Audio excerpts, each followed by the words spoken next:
Good evening friends, my name is Manoj from more marks academy. आज जो topic हम cover कर रहे हैं दैट इज प्रोडक्शन फंक्शन।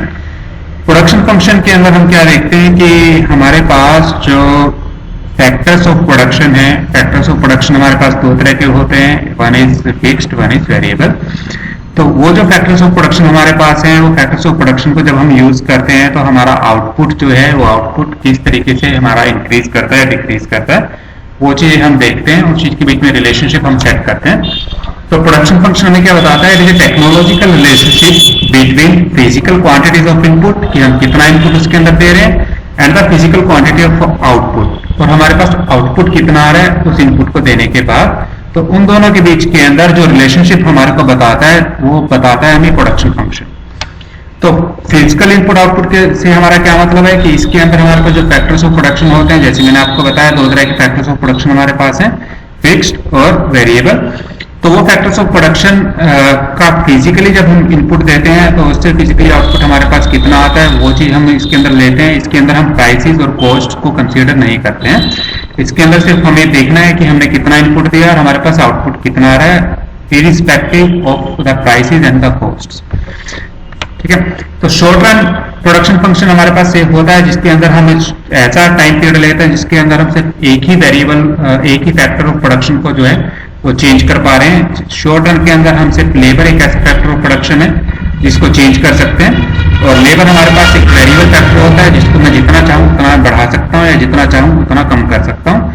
तो शॉर्ट रन प्रोडक्शन फंक्शन के अंदर लेबर को चेंज करके मैं जितना इनपुट देता हूँ लेबर का, उसके अकॉर्डिंग मेरा आउटपुट कितना बढ़ता है वो चीजें हम देखते हैं। सपोज कीजिए मेरे पास पहले 10 लेबर थी, 10 लेबर मिलकर के 100 यूनिट्स का प्रोडक्शन कर रही थी। शॉर्ट रन के अंदर मेरा सीजन चला, सीजन के अंदर मुझे लेबर की ज्यादा जरूरत पड़ी तो मैंने 10 लेबर की जगह 20 लेबर्स कर लिया। तो जो मेरा आउटपुट था, जो मेरा आउटपुट 100 यूनिट्स का था, अब मेरे पास हो गया 250 यूनिट्स का। तो शॉर्ट रन के अंदर मैंने अपना एक फैक्टर ऑफ प्रोडक्शन जो कि लेबर था, जो कि एक वेरिएबल फैक्टर ऑफ प्रोडक्शन है, उसको चेंज किया। उसको चेंज करने से मेरी जो यूनिट्स थी, जो मेरी आउटपुट थी, वो 100 से 250 हो गई।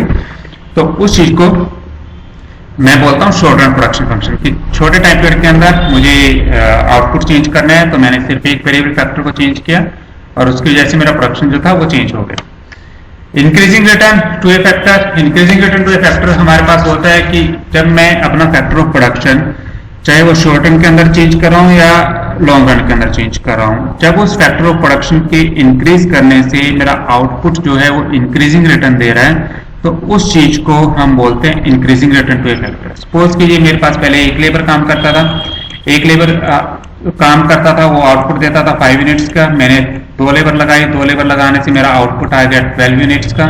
तो मेरे पास जो रिटर्न आया वो इंक्रीजिंग रिटर्न आया। मैंने 3 लेबर लगाई, 3 लेबर ले मिलकर मेरे को आउटपुट दिया 18 यूनिट्स का।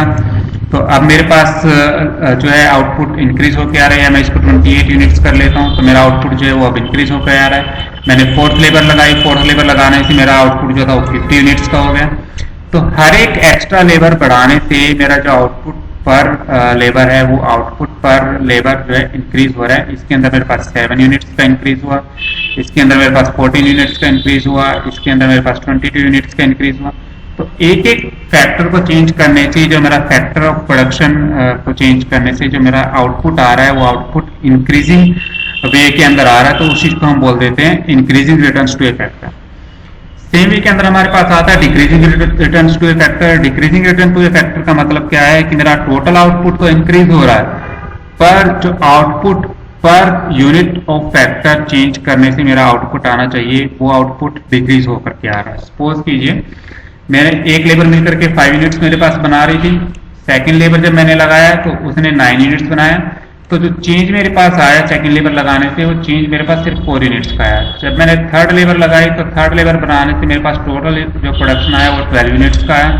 अब इसके अंदर टोटल प्रोडक्शन मेरे पास इंक्रीज हो रहा है, पर वो किस रेट पे इंक्रीज हो रहा है, डिक्रीजिंग रेट के ऊपर इंक्रीज हो रहा है।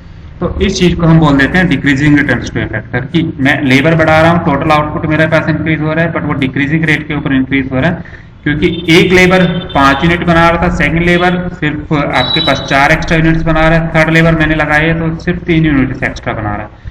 तो वो मेरे पास जो रिटर्न्स आ रही हैं वो डिक्रीजिंग रिटर्न्स आ रही है, ना कि इंक्रीजिंग रिटर्न्स।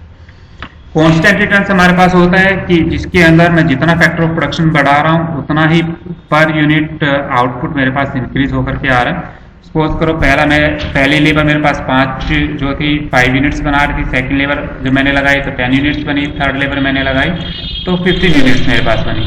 तो हर एक यूनिट को चेंज करने से मेरे पास 5 यूनिट्स का चेंज हो रहा है, तो वो चीज मेरे पास हो जाता है constant return to a factor.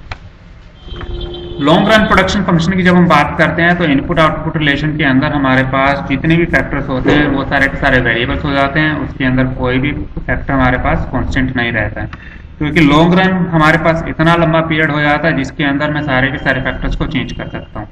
Suppose कीजिए लेबर को मैं चेंज कर ही सकता हूँ, मेरे पास मशीनरी है, मशीनरी को मैं चेंज कर सकता हूँ, मेरे पास कैपिटल है या मेरे पास प्लांट और मशीनरी है, उस प्लांट मशीनरी को मैं चेंज कर सकता हूं। तो लॉन्ग रन पीरियड हमारे पास इतना लंबा पीरियड होता है जिस पीरियड के अंदर मैं सारे के सारे फैक्टर्स जो होते हैं वो फिक्स्ड नहीं रहते, वो सारे के सारे वेरिएबल्स हो जाते हैं, पर वो सेम प्रोपोर्शन के अंदर चेंज होने चाहिए हमारे पास।